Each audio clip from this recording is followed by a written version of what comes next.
welcome everybody to M&M Podcast's special edition, and it is all filmed as well from Deakin Stadium. We have a few finals to discuss, lads, and who better to bring on than the main Bar TV commentary NPL1 team this season. We've got Russ Gibbs as always. Russ, how's it going? Very good, thanks, Matt. Thanks for having us on again. Yeah, and sorry we didn't have time to, do your hair. Anyway. No hair, no makeup. We've just come straight from another 90 minutes of commentary. What is this, man? Come on. Frank, how are you going today? Good, thanks, Matt. Thank you for joining me as always. Now let's just get straight into it. Let's start with the NPL1 final yesterday. 3-1 winners were Canberra, Croatia. We had Kier, Kista, and Barrach with the goals, if I'm not mistaken, and Bernabeu Madrid scored for Gungahlin United. Let's just start with your initial thoughts of the game. Of course, Canberra, Croatia opened the scoring, scored 2 goals in the first 16 minutes. What did you think overall? We'll start with you, Russ. Well, I don't know about Frank, but I actually think that the quality of the goals probably masked that the game wasn't as good as we hoped it would be. It was a bit bitty in parts, it was a bit scrappy in parts, but the better team won the game, and we got 4 really good goals to watch. And it was very similar in the build-up to the start of the game that we saw here a couple of weeks ago when Canberra, Croatia won 5-0. There was 2 early goals, and that left Gungahlin United a lot to do. And with the quality that Canberra, Croatia have on the break, it's unsurprising that they went on to win that game. They've been the better side all season, I think. They've gone through the year undefeated, so they're worthy champions for me. Yeah, I agree with you, Russell. I guess I was sitting home this morning just thinking about the whole season, and interesting that Canberra, Croatia obviously worthy champions, undefeated, but they were down against Olympic, they were down against Tuggeranong, they were down against Belconnen. They could have actually been on the back end of 3 losses, but undefeated and worthy champions, and they really underlined that last night, I thought. Yeah, I don't think they hit their gear for a full 90 minutes in any game, really, did they? Across the whole season, there was bits and pieces where they played some really good football, scored some great goals as well. But there's still work to be done there. Well, what about the match against Gungahlin 2 weeks ago? Even then, I thought they played well for about 40, 50, 60 minutes maybe, and there was patches in that game. And I think Dean Yoogali said afterwards, there's patches in that game he wasn't happy with. And I think you were on that one as well. And they could have kicked on in that one, and I think whether that was a combination of that the game was done by half-time at 3-0 or that Gungahlin came back into it in the second half. There was patches in that game which wasn't great for them either. So whilst they're worthy champions, I think Dean will think there's still work to be done there as well. And Frank, as a coach yourself, do you respect that quality of the side when you're not playing to the best of what you think is your ability, but you're still getting those results? Or I mean, you take a win over a loss and a great performance any day of the week, in my opinion. But having said that, obviously, every coach is out there trying to get a 90-minute performance and a consistent performance over the course of a year. So, look, consistency-wise, if you look at results alone, Canberra, Croatia have been head and shoulders above everybody else. But I think Russ is right, and I think and that even talking to Dean, you know that there wasn't that complete 90-minute match that they played, but that's not easy to get either. But there's always going to be periods where the opposition gets hold of you, or concentration lapses, or things like that. I just think for even that game against Gungahlin when they won 5-0, and the game against Cooma the week before us when they sort of won, I think it was 4-0 as well. There were periods there where they just sort of, it wasn't as if the opposition had lifted; they just dropped their standard a little bit. And before we move on to Gungahlin, let's talk about Canberra, Croatia. Who do you think were the in this match here in the final? Who do you think were standouts for them on the pitch? Well, we gave a man of the match to Nico Oida, who we were both asked afterwards, and we both said the same thing. We thought he was, personally, I thought he was excellent. Emilio Kista would have pushed him a long way as well. I thought he had a good game as well. But great goal. Fantastic goal, as per usual. With Emilio Kista, doesn't do bad goals. But I think in overall contribution to the game, both defence and in attack, and the link-up play in between, I think Nico Oida, for me, just wrapped up what his season's been for us, which has been the best player in the competition. If you're going to give a 3-2-1, I think last night you would have had the three of the Canberra Croatia midfielders in there. So I would have gone, Oida, Colbertallo and Kistas for mine. But I think, obviously to me, I don't know, I'll go on about Matty Gerber a lot, but he is so significant to that side, and just the way they set up. And we talk about attitude and making sure that people are on their game. He just does that in spades for them. He leads by example, doesn't he? And he does give them that little bit of extra fire as well that they need when they need it, and you've got to have players like that. Indeed, and you mentioned Matt Gerbisher, and I had him for a post-game interview along with Ivan Pavlak, who, of course, had his last game for Canberra, Croatia. Can you just give me your thoughts on him and his contribution to the NPL? Pavlak's been absolutely outstanding all the time I've been here. He's been a mainstay in this squad. He's over 200 games in League and Cup for Canberra, Croatia, where we are at this venue now, and always gives you one of those players that gives you that 7 or 8 out of 10 every week, which is what you want. He rarely has a bad game, and he started off his career a bit further forwards as a marauding winger. I think Frank will remember that as well. And he was absolute lightning, and he caused real issues for defenders. As he got older, he's moved back a bit, and he's still bombing up and down that wing, didn't he? And I think, as well as he wouldn't have liked to have gone off injured last night when he was, I think it was quite fitting that he got a bit of a valedictory walk-off, if you like. I think it was a nice touch yesterday when they won the trophy that they Matty singled out Aidan Brunskill and Ivan Pavlak, both former captains of the club. Both worn the armband and pulled on that red shirt with a lot of pride over the number of years. So even as an opposition coach, when I was at Olympic, they were players you knew they were always going to give 100% for their side, and they've done it over a number of years, and really it's a really good example to anyone young coming through at the game to see what it's all about. Brunskill 300 games as well for him over. He pulled the pin pre-season and just before a friendly I went to against ANU. I think he just felt that it was time. When it's time, and whilst he would have been disappointed not to be able to go around this season again. I mean, we talked about it briefly in commentary yesterday. That's over 500 games of football for this football club between those two players, and they'll be missed as well, and they'll be missed around the football community. And I'll miss calling games that they're involved in because both great individuals as well.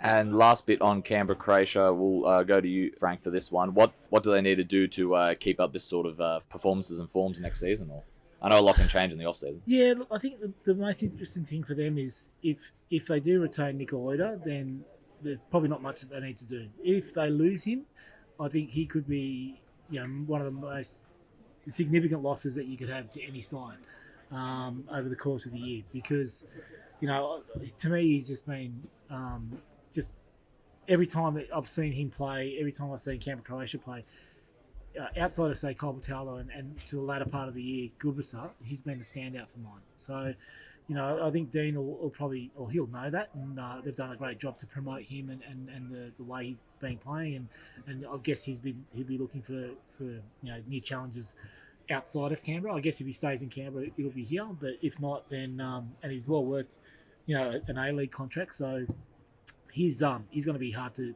replace, and that's probably the only thing that Canberra, Croatia need to do is find suitable replacements to cover that loss.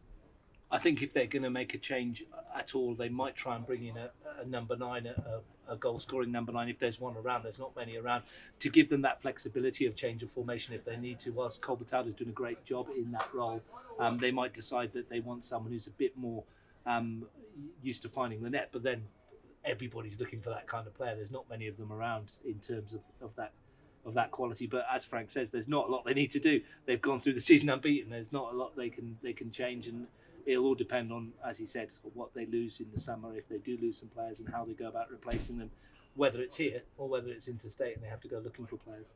Certainly going to be an interesting off-season in that regard. Now, in terms of Gungahlin, what now for them? You want to take this one?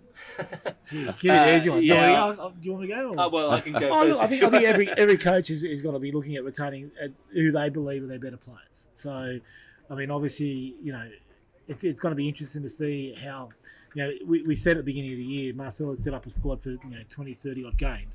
To keep them all happy over a 10 or 12 game season, it was going to be difficult. So it's probably going to be, you put an exclamation mark on the end of that now, because there's going to be players who didn't get probably the game time that they think they were going to get or anticipated they were going to get, and that's through no fault of Marcel, but that's just the circumstances. So, player retention is going to be significant and important, and obviously he'll eye, probably fixing up a couple of areas that he identifies as problem areas for himself. I think that's where he'll be looking at. You, Russ? Yeah, I tend to agree. I think it's all dependent again on what personnel come back for them next year. They've got the basis of obviously a really good squad. We know that. We talked about it during the season about whether they needed to change their system. Now it's Marcel and his principles, and that's great. He stuck by his principles. He wanted to play with that back three. I think it got found out on a few occasions this year, and it's only going to get worse, I think, in that respect over the summer. With all this video footage we've got to look at, teams can find ways to beat that system. Whether Marcel does change that is up to him. I don't think he will, because I think he'll stick to his principles, and I think he's got the players to do so. He needs to tweak a few spots, I think, to find out what his best formation is and what his best personality is in that.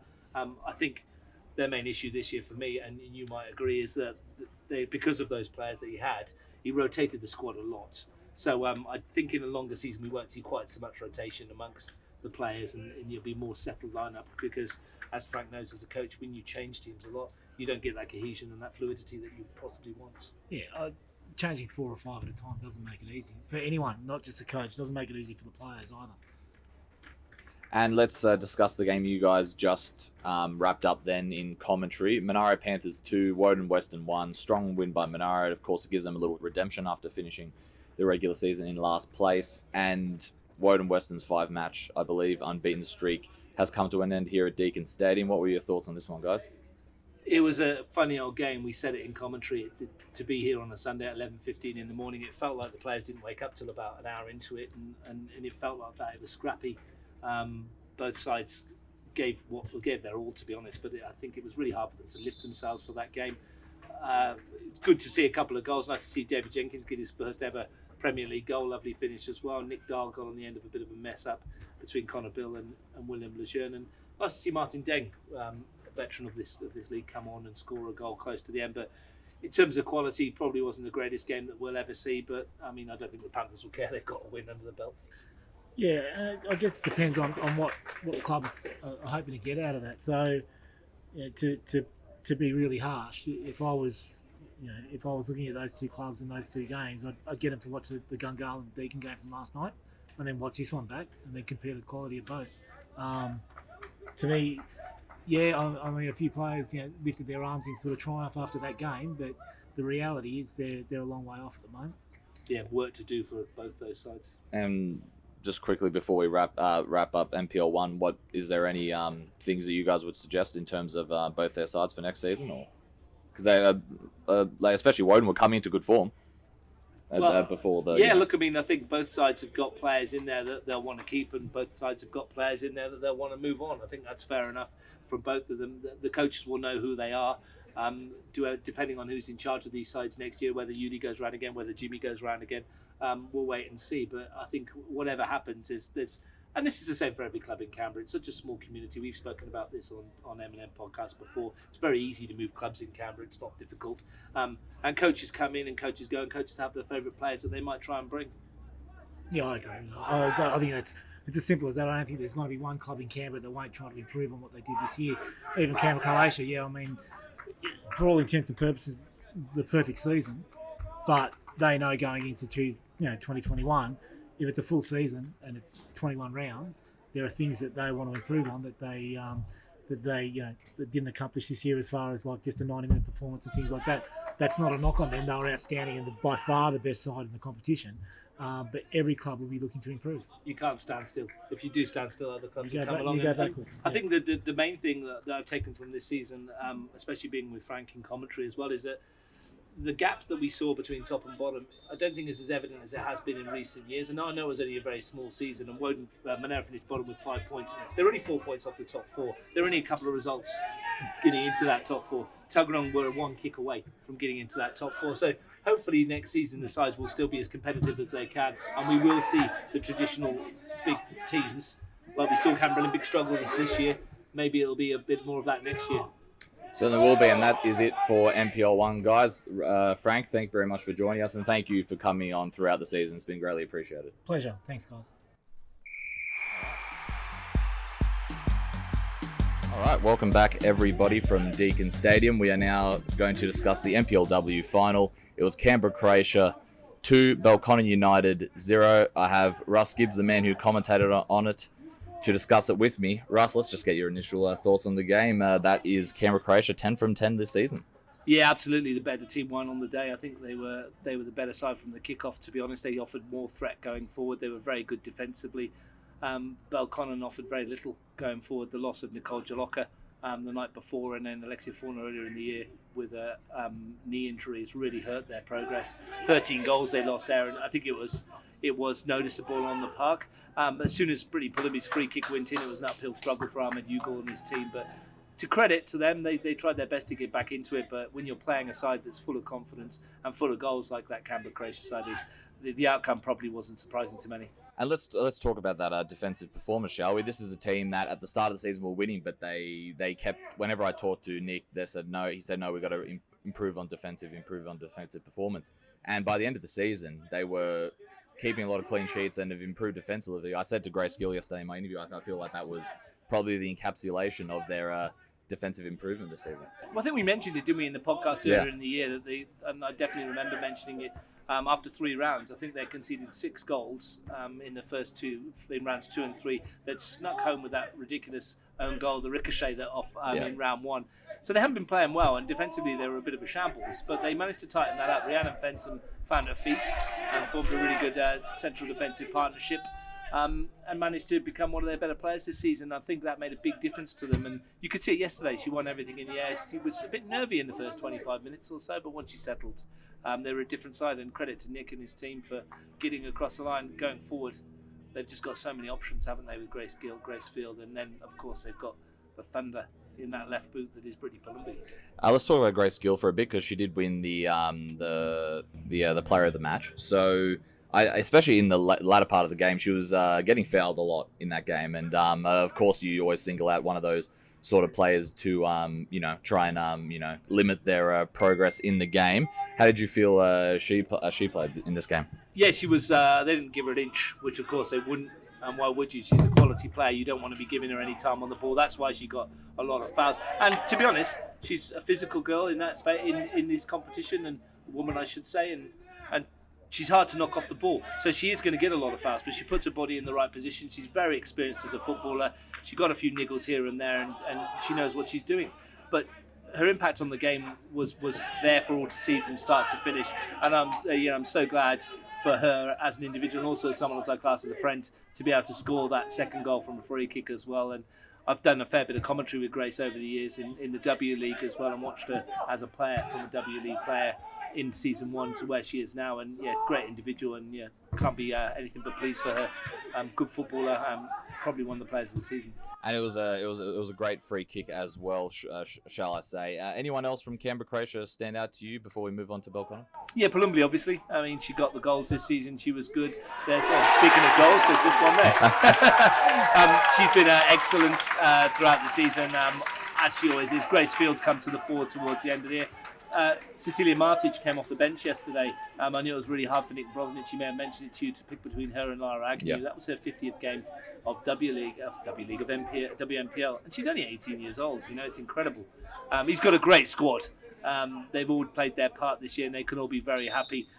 Special mention, I think, for Vanessa Ryan, who they've brought in through the year, and I know you and Jeremy have mentioned her a lot in commentary. She came as a forward. They produced her into a fullback, and she's done a fantastic job. Indeed. Now let's talk about Belconnen a bit. You mentioned how they lost Alexia Fauna and for half the season, and then Jaloka as well for the final.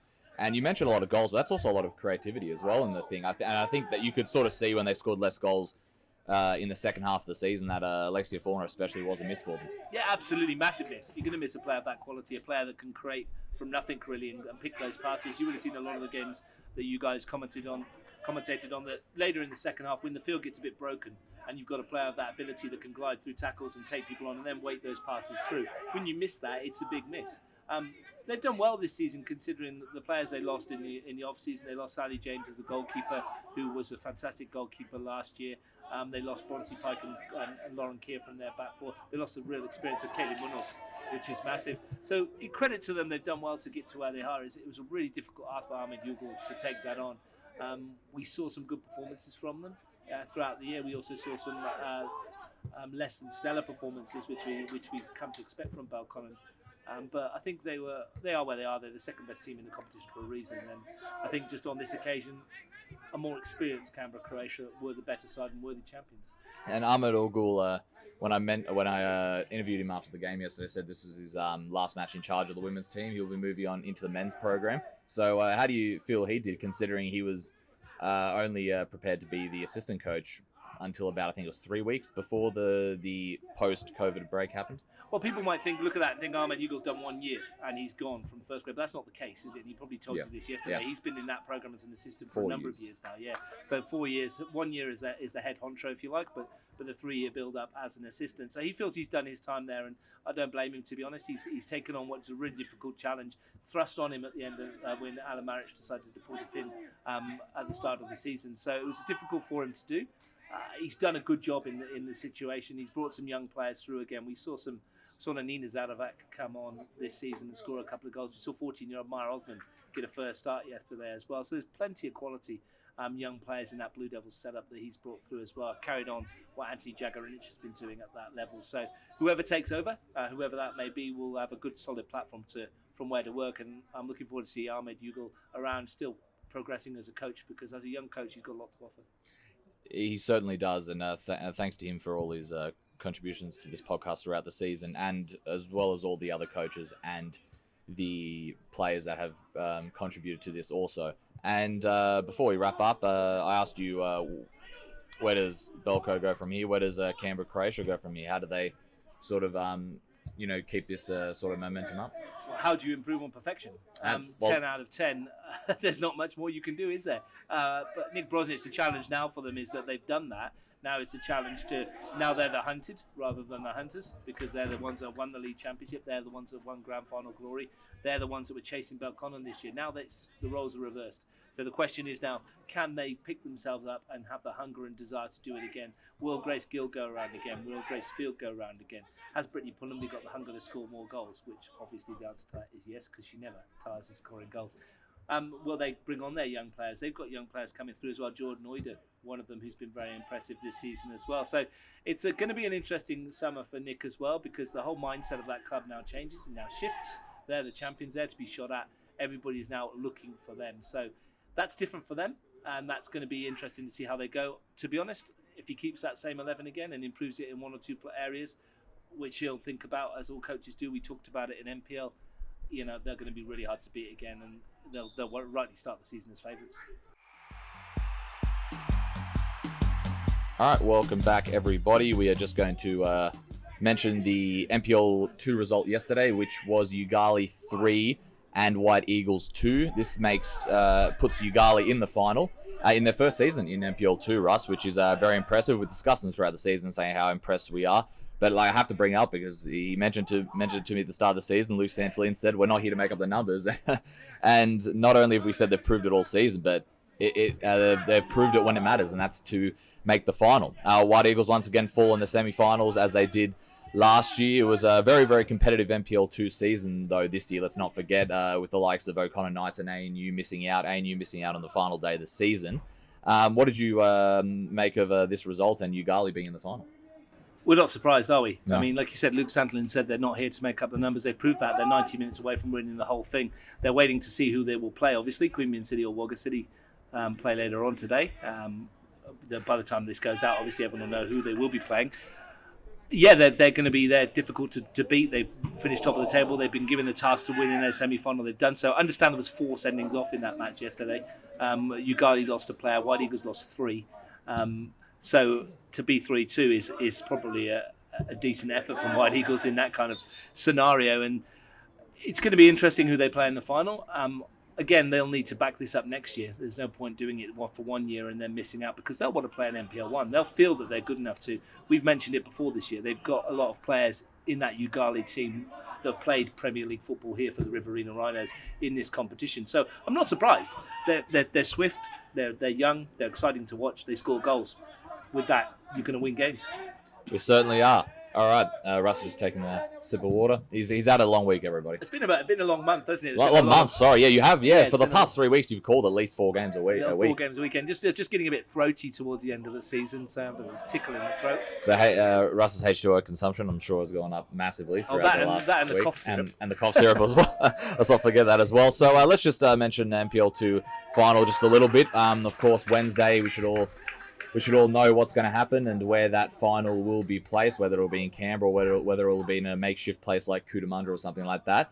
What are your thoughts on the whole process? And is the game going to be commentated, as everyone wants to know? Yes, we will be commentating on it. I will be there with someone. I don't know who it will be at the moment, depending on where it is. If it's here, it'll likely be Frank Cachia again. If it's Cootamundra, Lachlan Roberts will probably join me down in there. Waiting to see who it is. I mean, we spoke at the start of the year, could we get an all interstate grand final? We're going to get one, because technically Queanbeyan in New South Wales, of course, but... are we going to get Wagga versus Yoogali? That'll be really interesting to see if it is. It'll be a real, I guess, coup for the competition that two teams from the region can actually show out that they're worth getting to that grand final. I'm really looking forward to whoever it is. One more go round with the mic before W League kicks off, and hopefully we can keep this going in some way or form over the summer as well, to keep people up to date with the news and sport in Canberra of our great game, which we've really enjoyed. Indeed, and thank you very much for joining us throughout the season. I'm sure we'll have another one next week for NPL2, but if we don't, thank you very much, Russ. It is greatly appreciated, and everyone's, of course, enjoyed listening to your perspective. Yeah, thanks very much for you guys as well. You guys have done a really good job to get this out there to people and to give everybody a platform to talk. It's been great. Thank you very much, Russ. All right, that was our NPL1 Grand Final wrap-up, our NPLW Grand Final wrap-up, and our NPL2 partial wrap-up. Of course, Queanbeyan City and Wagga City will be playing later on today at 4 p.m. That won't be on this podcast, but I will follow up with some audio interviews with both the coaches that make the final, and we'll preview the NPL2 final in that regard. That will all be on my socials, so Facebook, YouTube, Twitter, Instagram as well. It'll all be there. So thank you very much, everybody, for the likes, the shares, the subscribes, the likes, the views on the videos, especially those 4 preview videos. It was greatly appreciated. I appreciate all the feedback and compliments. We greatly appreciate it. And also shout out to Tom Larkin and Shane Marion, who helped me edit and film all these things. I can't do it without a great team, and they did a fantastic job. They made us look a little more professional than we actually are at this point, but we're a growing entity at the moment, and they're a big part of it. So thank you very much, and thanks to Tony Vidovic as well, the Canberra Croatia president, who hosted us graciously here at Deakin Stadium, which was, of course, greatly appreciated. So thank you very much, everybody. So just enjoy the football. I hope you enjoyed the finals, and enjoy the NPL2 final coming up. Like I said, there'll be content coming up for that throughout the week. Thank you very much.